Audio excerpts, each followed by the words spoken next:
மாணவ நண்பர்கள் அனைவருக்கும் வணக்கம். நான் உங்கள் பொன்வேல் பாண்டியன், நடப்பு நிகழ்வுகள் ஆசிரியர்.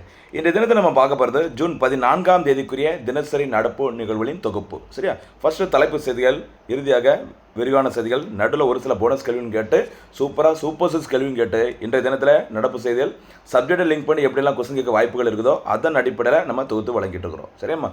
ஆரம்பிக்கலாமா? இப்போ நம்ம பார்க்க போகிறது ஜூன் 14ஆம் தேதிக்குரிய தினசரி நடப்பு நிகழ்வுகளின் தொகுப்பு.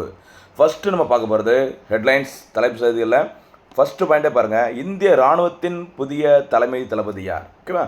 அதே மாதிரி இந்திய இராணுவ தினம் எப்போது கடைபிடிக்கப்படுகிறது, அதோட பின்னணி என்ன அப்படின்னு சொல்லி பார்க்க போகிறோம். அது பார்த்து முடிச்சுட்டு அப்படியே இந்திய பாதுகாப்புத்துறையின் புதிய தலைமை தளபதிகள் யார்? சரியா? அதாவது முப்படைகள் இருக்குது, இந்திய இராணுவம் இருக்குது, கடற்படை, விமானப்படை, எல்லா படைகளுக்கும் தலைமை தளபதிகள் யார் அப்படிங்கிறத பார்க்க போகிறோம். ஒரு சிறப்பு செய்தியாக. அடுத்தபடியாக கீழடி அகழ்வு ஆராய்ச்சியில் பண்டை கால இரும்பு உலைக்கலன் கண்டுபிடிக்கப்பட்டுள்ளது. இது தொடர்பான கூடுதல் தகவல்கள். அடுத்து ஐரோப்பிய ஒன்றியத்தில் 2 நாடுகள் புதிய உறுப்பினர்களாக இணைவதற்கு முயற்சி பண்ணுறாங்க. அது யார், ஐரோப்பிய ஒன்றியம்னா என்ன அப்படி மாதிரி கிளியராக பார்க்க போகிறோம். அதுக்கப்புறம் ரொம்ப முக்கியமான ஒரு கமிட்டி நம்ம ஏற்கனவே பார்த்தது, ஆனால் இன்றைக்கி நியூஸ் பேப்பரில் வந்த ஒரு முக்கியமான கமிட்டி, ஓய்வு பெற்ற உச்சநீதிமன்றத்தின் ஓய்வு பெற்ற நீதிபதி பிரகாஷ் பிரபாகர் நவ்லேகர் குழு எதற்காக அமைக்கப்பட்டது, அந்த குழுவில் யாரெல்லாம் உறுப்பினர்களாக இருக்கிறாங்க, அதுதான் இன்றைக்கி நம்ம கூடுதல் தகவலை பார்த்துட்டு இறுதியாக ரிவிஷனுக்கு சூப்பர் சிக்ஸ் கேள்விகள் நம்ம பார்க்க போகிறோம். சரியாம்மா? இனிமேல் நம்ம பார்க்க போகிறது விரிவான செய்திகள். விரிவான செய்திகளில் ஃபஸ்ட்டு நியூஸே சூப்பரான நியூஸ் பாருங்கள். இந்திய இராணுவத்தின் புதிய தலைமை தளபதி. இந்திய இராணுவத்தின் புதிய தலைமை தளபதியாக லெப்டினன்ட் ஜெனரல், இனிமேல் ஜெனரலாக இருப்பார், இதுக்கு முன்னாடி லெப்டினன்ட் ஜெனரல், ஓகேவா, தீரஜ் சேத் நியமிக்கப்பட்டுள்ளார். சரியா? தீரஜ் சேத் ஞாபகம் வச்சுக்கோங்க. இவர் இந்திய இராணுவத்தின் 31வது இராணுவ தலைமை தளபதியாக பொறுப்பேற்க உள்ளார். எப்போன்னு பார்த்தீங்கன்னா ஜூன் 30ஆம் தேதியில் ஞாபகம் வச்சுங்க. இவர் தற்போது அந்த பொறுப்பில் உள்ள ஜெனரல் உபேந்திர திவேதி ஓய்வு பெறுவதை முன்னிட்டு வரும் ஜூன் 30, 2026 முதல் முழுமையான இராணுவ தளபதியாக பதவியேற்க உள்ளார். யாருமா? தீரஜ் சேத் 31வது இராணுவ தலைமை தளபதி. யாருக்கு பதிலாக? உபேந்திரா அவர்களுக்கு பதிலாக. ஓகேவா? சரி, இந்த தினம் எதற்காக அப்படின்னு சொல்லி பார்த்தீங்கன்னா பாருங்கள், இந்திய இராணுவத்தின் முதல் இந்திய தலைமை தளபதி யார் பார்த்தீங்கன்னா ஃபீல்டு மார்ஷல் KM கரியப்பா. சரிங்களா? ஷார்ட்டாக பார்த்தீங்கன்னா KM கரியப்பான்னு சொல்லுவாங்க. இவர் பதவியேற்ற நாள் எப்போன்னு பார்த்தீங்கன்னா ஜனவரி 15, 1949. ஓகேவா? இந்த ஜனவரி 15ஆம் தேதி தான், அதாவது KM கரியப்பா அவர்கள் இந்திய இராணுவத்திற்கு தலைமை தளபதியாக தேர்ந்தெடுக்கப்பட்டாங்க. இந்திய இராணுவத்தின் முதல் இந்திய இராணுவ தலைமை தளபதி, மறந்துடாங்க. ஓகேவா? அவர் பதவியேற்ற ஜனவரி 15ஆம் தேதி தான் இந்தியாவில் ஒவ்வொரு ஆண்டும் இராணுவ தினமாக கொண்டாடப்பட்டு வருகிறது. அவர் பொறுப்பேற்ற நாள் ஜனவரி 15, 1949. ஓகேவா? அவர் ஓய்வு பெற்ற நாள் ஞாபகம் வச்சுக்கோங்க, ஜனவரி 14, 1953. அவர் ஓய்வு பெற்ற ஜனவரி 14ஆம் தேதி முன்னாள் படை வீரர்கள் தினம் அப்படின்னு சொல்லுவாங்க. மறந்துடாதீங்க. சரிங்களா? விட்டுறாதீங்க, ரொம்ப ரொம்ப முக்கியமானது. ஓகேவா? அடுத்து இந்திய பாதுகாப்புத்துறையின் முக்கியமான தலைமை தளபதிகள் ஒவ்வொருத்தரையும் பார்த்துடலாம். பாருங்கள், இராணுவத்திற்கு இப்போ நம்ம கொஞ்ச நாட்டி பார்த்த ஜெனரல் தீரஜ் சேத் அவர்கள், அதாவது புதிய, ஓகேவா, இன்னும் பொறுப்பேற்களை வரப்போகிறாங்க. அடுத்து கடற்படையின் புதிய தலைமை தளபதியாக தேர்ந்தெடுக்கப்பட்டுள்ளவர் அட்மிரல் கிருஷ்ணா சுவாமிநாதன் அவர்கள். ஞாபகம் வச்சுக்கோங்க, மே 31, 2026 அன்று பொறுப்பேற்றுள்ளார். இந்திய கடற்படையின் 27வது தலைமை தளபதி. ஞாபகம் வச்சுக்கோங்க, கிருஷ்ணா சுவாமிநாதன் அவர்கள். ஓகேவா? அடுத்து இந்திய விமானப்படையின் தற்போதைய தலைமை தளபதியாக இருப்பவர் யார் பார்த்தீங்கன்னா air chief marshal Amar Pratap Singh AP Singh அவர்கள். சரிங்களா? ரொம்ப முக்கியமானவங்க. 28வது தலைமை தளபதி இந்தியன் ஏர்ஃபோர்ஸுக்கு. ஓகேவா? அமர் பிரதாப் சிங். அடுத்து முப்படைகளின் தளபதி. ஓகேவா? பாருங்கள், முப்படை தளபதி கமாண்டர் இன் சீஃப் அல்லது சுப்ரீம் கமாண்டர் அப்படின்னு கேட்டிங்கன்னா இந்திய குடியரசுத் தலைவர் அவர்கள். ஓகேவா? அதே மாதிரி முப்படைகளின் தலைமை அதிகாரியாக இருப்பார் sir, chief of defence staff யாருன்னு பார்த்தீங்கன்னா ஜெனரல் NS ராஜா சுப்பிரமணி. ஞாபகம் வச்சுக்கோங்க, ராஜா சுப்பிரமணி தமிழ்நாட்டை பூர்வீகமாக கொண்டவர், முதல் முறையாக வந்திருக்கிறாங்க. ஞாபகம் வச்சுக்கோங்க. சரி, சூப்பரான தலைப்பு. ஒவ்வொரு பேரை நோட் பண்ணிக்கோங்க. அடுத்த வர்ற எல்லா எக்ஸாமுக்கும் சார், TNPSலேருந்து SI PC எந்த எக்ஸாமும் சரி ரொம்ப முக்கியமாக இருக்கும். ஞாபகம் வச்சுக்கோங்க, மறக்க விட. சரிங்களா? ஓகே, ராஜா சுப்பிரமணியம் அவர்கள் இந்திய முப்படைகளின் 3வது தலைமை தளபதி ஆவார். ஞாபகம் வச்சுக்கோங்க, மறக்காதீங்க. சரிங்களா? பிபின் ராவத் அவர்கள். அடுத்து அனில் சௌகான் அவர்களை தொடர்ந்து தேர்டாக இப்போ இருக்கிறது ராஜா சுப்பிரமணியம் அவர்கள். விட்டுறாதீங்க. சரியாம்மா? ஓகே, இந்த இடத்துல போனஸ் கேள்வி கேட்கலாமா? இராணுவ தினம் ஆல்ரெடி சொல்லிட்டோம், ஜனவரி 15 அப்படின்னு சொல்லிட்டு. இந்திய கடற்படை தினம் மற்றும் இந்திய விமானப்படை தினம் எந்த தேதிகளில் கடைபிடிக்கப்படுகிறது? இதற்கான பதில போனஸ் கேள்வியாக சொல்லுங்கள். சூப்பராக. ஓகேவா? அடுத்து பாருங்கள், கீழடி அகழ்வு ஆராய்ச்சியில் ஓகேவா, கீழடி அகழ்வு ஆராய்ச்சியில் பண்டைய கால இரும்பு உலைக்கலன் கண்டுபிடிக்கப்பட்டுள்ளது. சரியா, பண்டைய காலத்திலேருந்து ரொம்ப முன்னாடி காலத்திலேருந்து இரும்பினை பயன்படுத்தக்கூடிய இடம் சரியா தமிழ்நாடாக திகழ்கிறது. அதை உறுதி செய்யும் ஒரு முக்கியமான ஒரு கண்டுபிடிப்பு கீழடியில் நடைபெற்றுள்ளது. பாருங்க, கீழடி அமைந்துள்ள மாவட்டம் எதுன்னு பார்த்தீங்கன்னா சிவகங்கை மாவட்டம். சரியா, சிவகங்கை மாவட்டம் கீழடியில் சரிங்களா. கொந்தகை, மணலூர், அகரம் இதெல்லாம் பிற இடங்கள் நோட் பண்ணிக்கோ. சரியா, இதெல்லாம் சொன்னேன் கொந்தகை, மணலூர், அகரம் ஓகேவா. இதெல்லாம் குட்டி குட்டி இடங்கள். அதில் மெயினான இடம் எதுன்னு பார்த்தீங்கன்னா கீழடி. இந்த கீழடியில் ஏற்கனவே 10 முறை அகழ்வு ஆராய்ச்சி பணிகள் முடிந்தது. இப்போ 11ஆம் கட்ட அகழ்வாய்வு பணிகள் நடைபெற்று வருகிறது. அப்போது பண்டைய கால தமிழர்களின் திறனை பறைசாற்றும் இரும்பு உலைக்கல், இரும்பை உருக்கிற அந்த உலைக்கலன் கண்டுபிடிக்கப்பட்டுள்ளது. ஆயுதங்கள் சரியா, வேற தேவையான பொருட்களை செய்வதற்கு அந்த உருக்கிற மாதிரி ஒரு ஆலை கண்டுபிடிச்சிக்கிறாங்க. ஞாபகம் சரியா, உலைக்கலன் ஓகேவா. இந்த உலைக்கலன் மூலம் கீழடி பகுதி வெறும் குடியிருப்பு பகுதியாக மட்டுமில்லாமல் முக்கிய தொழில்துறை மையமாகவும் இருந்திருக்கலாம் என்பது உறுதியாகியுள்ளது. சரிங்களா.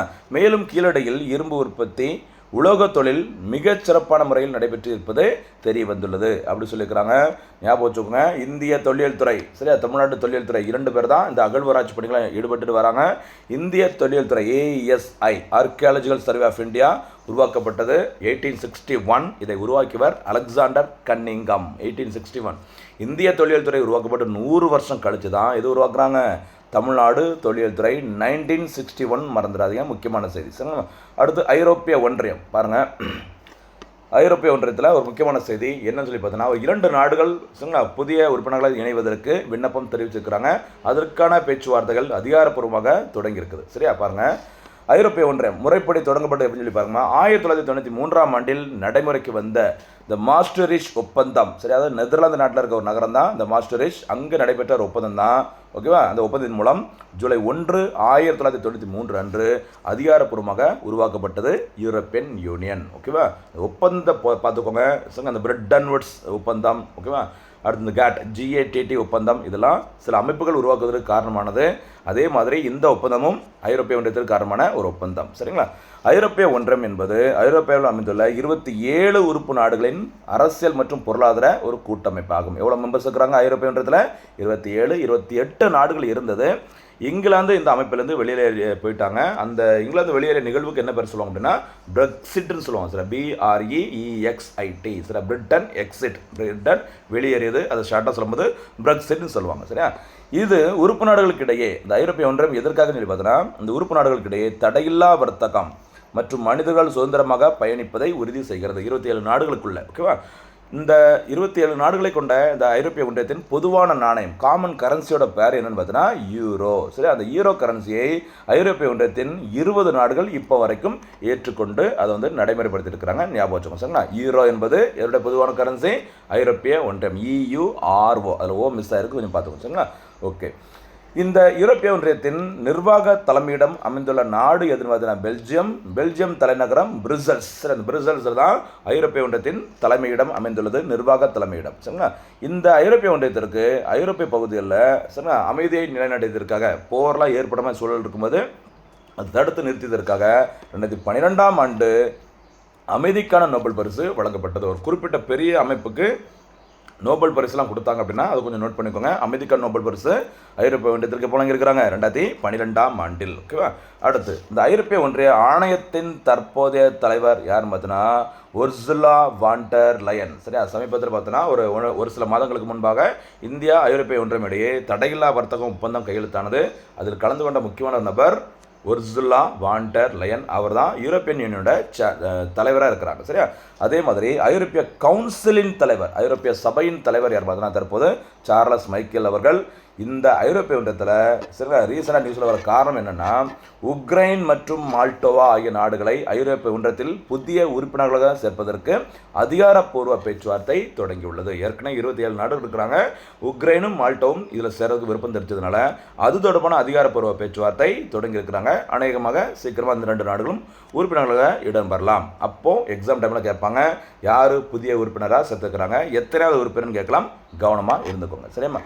அடுத்து ஒரு முக்கியமான கமிட்டி நம்ம ஏற்கனவே பார்த்தது. உச்சநீதிமன்றத்தின் ஓய்வு பெற்ற நீதிபதி பிரகாஷ் பிரபாகர் நவுலேகர் கமிட்டி. சரியா?